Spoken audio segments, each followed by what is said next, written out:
Méline, Titi. Oui, tu rappelles le thème de la question d'aujourd'hui. Le thème, il faut que faire avec un enfant qui décide, en fait, que dire à son enfant qui décide d'abandonner l'école au profit de sa passion. Oui. Les internautes ont réagi sur la page Facebook C'est comment. On commence par celle-ci, il s'appelle Auralien Yeager. Fonce et compte sur moi, si tu as besoin, je serai toujours là et je t'aimerai toujours, quoi que tu fasses, tant que c'est légal et éthique. Junior Oye Zambo nous dit ça, si c'est compatible avec les études. Sandra Gundaga, c'est déjà très important d'avoir une passion, alors je dirais, mon enfant, fonce. Suis ton rêve, mon enfant, je suis là pour toi.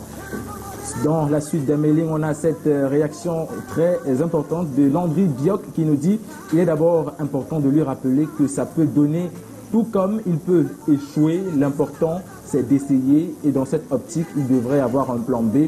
Ensuite, je lui dirais fonce, travaille dur et quoi qu'il arrive, sache que je suis avec toi, tu pourras compter sur moi. Berthe Camille dit pour sa part ceci: pour moi, tout dépendra de la passion en question et de l'âge de l'enfant. Déjà que passion et école ne sont pas incompatibles. L'essentiel serait qu'il persévère au moins jusqu'en classe de terminale avant d'abandonner l'école. Et s'il a vraiment la tête trop dure, il pourra donc laisser au niveau de la 3e poursuivre sa passion. Dans ce cas, entre-temps, moi, je lui apprendrai certaines petites notions en français pour qu'il sache au moins s'exprimer. Dernière réaction, celle de Rodrigue Takam. Il nous dit, c'est comment? On est là. Je lui dirais que la passion est l'ingrédient le plus important dont tous les travailleurs ont besoin. Mais il est important de fréquenter et d'avoir au moins le baccalauréat. Cela aide dans le discernement. Les deux réunis te rendent meilleur. Yes, merci pour vos réactions collectées en ligne. On va directement aller vers le Vox Pop réalisé par Titi. Oui, aujourd'hui dans les rues de Douala avec la contribution de Serge Tatienne. On regarde.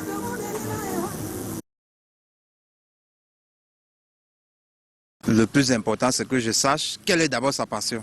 Si c'est une passion acceptable en tant que parent, je ne pourrais que l'encourager dans ce sens. Il doit d'abord suivre l'école. C'est l'école qui est le chemin, le meilleur chemin en fait. Dis-le seulement que tu trouves le bonheur, c'est pour toi. Tu trouves le malheur, c'est pour toi-même. Je ne suis plus avec toi. Parce que là, s'il y a même possibilité même, tu vois dans un point de gendarmerie, le point de commissariat, tu signales parce que si un dégât arrive là-bas, qu'on ne vienne pas t'emmerder. Si l'enfant arrête l'école et qu'il ne veut plus, on ne lui force pas. Je ne peux pas forcer l'enfant. Et si là peut-être un objectif à faire, c'est un truc à faire qui peut l'aider le lendemain. Là, il n'y a pas de problème. À nos jours, quand nous accouchons les enfants, nous n'accouchons pas leur peur. Mais si un enfant a une passion et que vraiment il aime sa passion, je ne dois que l'encourager dans sa passion. Parce qu'aujourd'hui, nous ne pouvons pas décider à la place de l'enfant. Si l'enfant décide son chemin et que tu vois que bon, c'est ça qui peut l'amener peut-être à réussir le lendemain, tu ne dois que le soutenir. Parce que même si l'enfant fréquente, tu ne peux pas dire à l'enfant que choisis tel métier ou tel autre. C'est lui-même qui choisit son métier et tu l'accompagnes. Si c'est une passion de travail, d'opportunité d'emploi, là, je l'encourage en tant que parent. Pour quelqu'un qui doit réussir, doit aller à l'école. Donc, s'il faut conseiller à un enfant de suivre quoi que ce soit, il vaut mieux d'abord aller à l'école. Ouais. Parce que l'école est je ne sais pas comment appeler, je ne sais pas quel mot employer. La base de toute vie. Puisque si je lui dis ne pars pas là-bas, va ici, lui part par derrière, je suis son gardien. Non, pas du tout.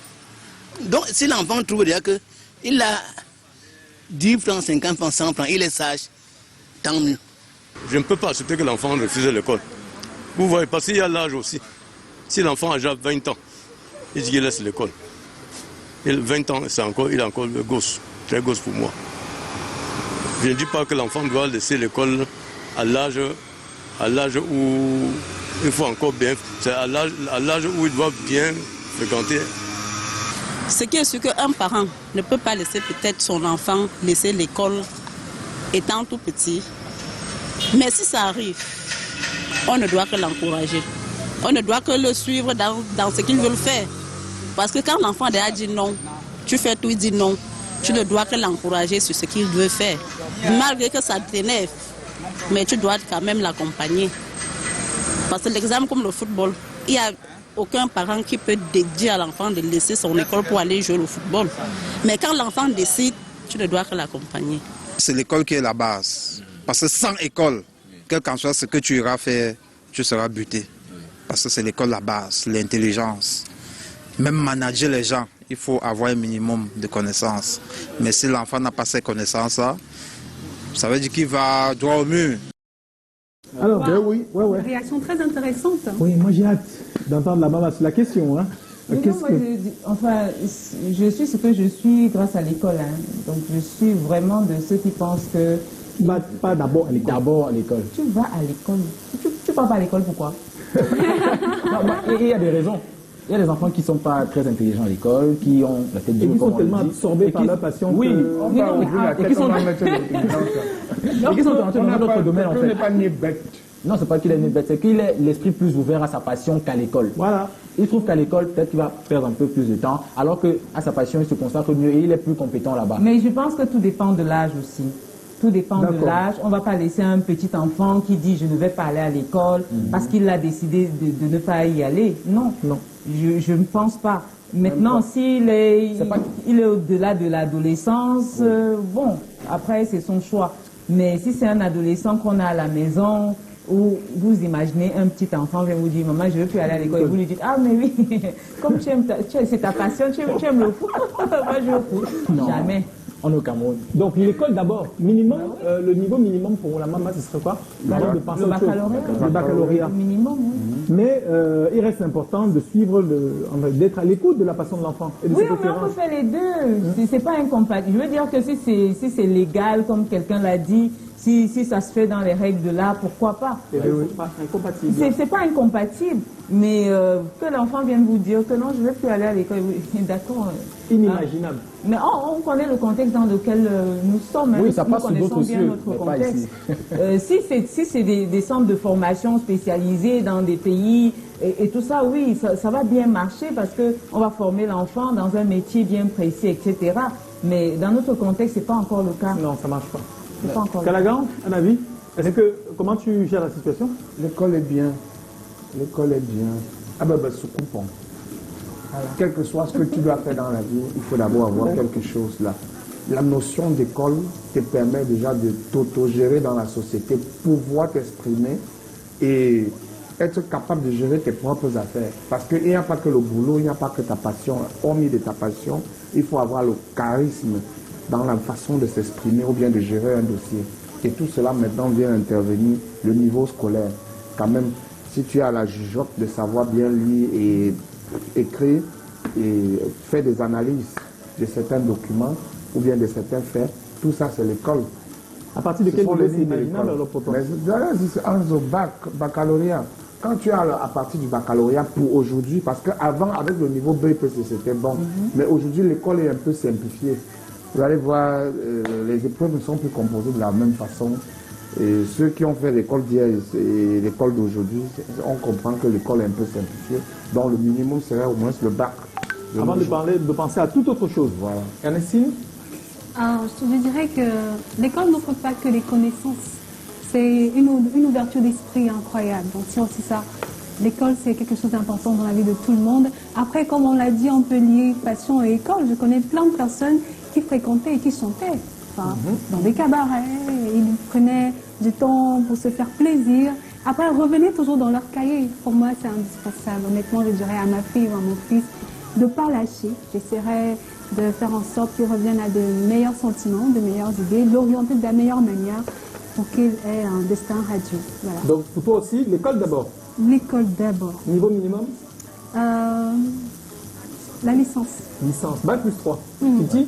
Oui, je vais aller un peu à contre-courant de ce que tout le monde a dit ici. Moi, je pense que ça dépend du niveau de passion de mon enfant. C'est-à-dire que si la passion est vraiment... C'est pas du niveau de talent, parce que quelqu'un peut être très passionné par la musique, mais le niveau de passion et de talent, en fait, ça va de pair, je pense. Okay. Le niveau de passion et de talent de l'enfant. Si vraiment tu te rends compte que ce jeune homme, quand il tient une guitare, il joue du Richard Bonnat avec aisance, sincèrement, et qui te dit qu'il veut faire dans ça, je trouve qu'il faut allier les deux. Mais vraiment mettre un accent sur sa passion. C'est-à-dire qu'il peut prendre des cours particuliers, des cours à la maison, tu peux quand même lui donner des cours et tout. On va dire que ça se fait sous d'autres cieux, mais au Cameroun, c'est également possible.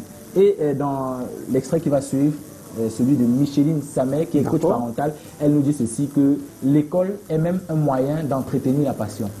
Donc du coup, il faut allier toujours les deux, ne pas mettre un au détriment de l'autre. On découvre justement la vie de Finalement, tu l'expert. n'as rien dit d'aussi prodigieux que de ce que nous avons dit. Elle a dit la même chose. Elle devrait sortir de notre contexte. Je ne sais pas si c'est moi qui ai même mal compris. J'ai terminé avec la vie de l'expert. Micheline Samet. Même chose. Il a compris. Et c'est ça, tu as raison. Alors, en attendant Micheline Samet, L'expert, s'il vous plaît. Joe, ta réaction. Ma Michel, tu n'es pas là. Elle est là. Ma Michel. Ma Michel. Bon, en attendant, Joe. Joe, non, mais, ta réaction, qu'est-ce que c'est bien toi de tu ferais? passionner, mais à l'école c'est bien aussi. Hein. Ah bon, ce qui m'intéresse L'école est très importante dans la vie d'un enfant. Même si elle n'est pas indispensable, elle est vraiment très importante. L'école permet à l'enfant d'avoir des connaissances de façon organisée, d'emmagasiner les connaissances de façon organisée. Vous imaginez s'il fallait apprendre ce qu'on apprend à la CIL au cours moyen 2 en terminale, ça n'allait pas être évident. Donc l'école permet d'avoir des connaissances, mais de façon progressive. Ça, c'est un très grand avantage parce que le cerveau de l'enfant aussi ne peut pas emmagasiner les connaissances d'un coup. Il faut lui donner les connaissances au fur et à mesure qu'il grandit. Donc c'est vraiment un avantage. L'autre avantage de l'école, c'est que l'école permet de synthétiser les choses. L'école permet d'avoir un esprit pratique, un esprit critique. Et pas seulement un esprit de critique, pour dire que lorsque vous allez à l'école, vous savez, vous apprenez à pouvoir analyser les choses pour voir qu'est-ce qui est bien, qu'est-ce qui n'est pas bien. Si votre enfant fait quelque chose facilement, sans effort, et qu'il n'ait pas l'impression que c'est quelque chose de particulier et que vous avez l'effet waouh, c'est plus ou moins sa passion. Si votre enfant fait quelque chose, et lorsque vous dites c'est très bien fait, il dit mais qu'est-ce que j'ai même fait d'ailleurs, il manque même ci, il manque ça. Et vous lui dites mais non, c'est très bien, c'est parfait. Il dit non, non, non, c'est pas parfait, j'aurais ajouté. Si votre enfant fait ça, plus ou moins c'est sa passion. Si votre enfant est content à chaque fois que vous lui donnez l'occasion de faire quelque chose, plus ou moins ce serait sa passion. Quelquefois l'enfant vous supplie de lui permettre de faire quelque chose. Et à chaque fois que vous lui permettez, vous voyez comment sa joie explose, plus ou moins ce serait sa passion. Maintenant, pour détecter la passion de l'enfant, il faut que ce soit quelque chose sur la durée. Et il faut que l'enfant fasse sans savoir qu'il est observé. Lorsqu'il est dans son état naturel, avec ou sans vous, lorsqu'il a le choix, il va plus ou moins toujours vers cette même chose. Vous pouvez penser que plus ou moins ça peut être sa passion. Ma petite expérience, je suis moi-même quelqu'un de passionné qui vit dans le cadre de sa passion qui est le coaching parental. Je suis moi-même quelqu'un qui pense que on ne peut pas échapper à sa passion. Vous comprenez? Moi, c'est ma conviction profonde. On ne peut pas échapper à sa passion. Ça va être un problème de temps, de moyens, ainsi de suite. On ne peut pas échapper à ça. Donc, au lieu de se battre pour essayer de l'éloigner de sa passion, il vaut mieux plutôt l'accompagner. Maintenant, on ne peut pas, l'un n'empêche pas l'autre. Ça veut dire que ce n'est pas parce que l'enfant suit sa passion qu'il ne va pas aller à l'école. Donc, la question devrait être comment accompagner l'enfant à mieux vivre sa passion, et aller à l'école est l'un des moyens qui va accompagner l'enfant justement à vivre de sa passion. Donc, on ne va pas décoller l'enfant de sa passion, de l'école pour vivre sa passion. Tout à l'heure, on a dit que l'école avait beaucoup d'avantages. Et ces avantages vont aider l'enfant justement à mieux vivre sa passion. Donc, ce n'est pas l'un contre l'autre. Les parents doivent voir comment associer l'école à la vie de l'enfant, mais dans le but d'aller mieux vivre sa passion et non de faire l'école juste parce que la nouvelle année, il va dans la classe supérieure, ainsi de suite. Il faut que ce soit une école ciblée, une école qui le rapproche de son épanouissement et non juste d'une formalité. Il va bien vivre sa passion. Bonus, il va aimer l'école. Voilà, c'est Micheline Samet. Oui. Donc, trouver le moyen de permettre à l'enfant de vivre de sa passion. Oui. Et peut-être plus tard de vivre de sa passion. Oui, ça permet à l'enfant d'être assez polyvalent. Voilà, donc on arrive au terme de cette émission. La maman, il faut rappeler ce qui va se passer mercredi prochain. Oui, ce qui va se passer, c'est qu'au campus 2 de l'université de Douala, des femmes vont raconter leur expérience entrepreneuriale. Marie Abena de Abena Dolls. Lille Piédou sera là, journaliste. Françoise Despaux, si je me trompe aussi. Oui, qui est la première personne à fabriquer la craie au Cameroun, parce qu'on importait la craie jusque-là. Wow. La craie, on importait la craie. Et donc, c'est une dame qui a donc décidé il y a 3 ans, parce qu'elle a une école, de fabriquer la craie. Donc, elle a créé une petite industrie qui commence à décoller, en tout cas. Oui. Enfin, pas vraiment, mais déjà au moins à être connue. On aura également Madame Michel Fongan qui va raconter sa belle expérience entrepreneuriale, la PDG de Michel Group, et qui voilà, va dire comment est-ce qu'elle a commencé. Et j'aime toujours raconter cette petite partie. Est-ce que vous savez qu'elle faisait elle-même son propre commercial? On ne le sait pas forcément. Au départ? Au départ, bien sûr, au départ. Elle était son propre commercial, comptable, etc., etc. Donc l'entreprise qu'on voit aujourd'hui a eu un départ quelque part. Et donc on aura donc toutes ces grandes dames qui vont venir partager leur expérience. C'est à partir de quelle heure? À partir de 10h. 10h mercredi. Et c'est entrée libre? Entrée libre et gratuite. Pour tout le monde, pas seulement les jeunes femmes. tout le monde. Mais le concours du meilleur projet ne concerne que les femmes. Et il y a une méthodologie pour soumettre son projet, un process? Bon, je pense que là, c'est terminé déjà, oui. Les projets ont été déposés aujourd'hui même à l'université par certains. Donc, merci beaucoup, la maman Clarence. Donc, rendez-vous mercredi prochain. Amphi, c'est Campus 2. Campus 2 de l'université de Douala, Amphi 502. 502, avec Françoise Despaux, Lille Piédou, Marie Abena, Dina Mona et surtout Madame Michel Fongan qui va donc partager sa belle et riche expérience. Et tout ça, Santeur Bacham, j'ai oublié cette jeune dame aussi elles se sont associées, des femmes, pour créer une agence, parce qu'habituellement on se dit que les femmes se crêpent le chignon, mais non. Elles peuvent être jeunes et s'entendre. Et pour la différence. Oui. À partir de 10h. À partir de 10h. Et c'est libre et gratuit. Merci beaucoup pour cette émission. C'était magnifique. Merci. Très enrichissant. Oui. Et merci à tous. On se retrouve demain en direct.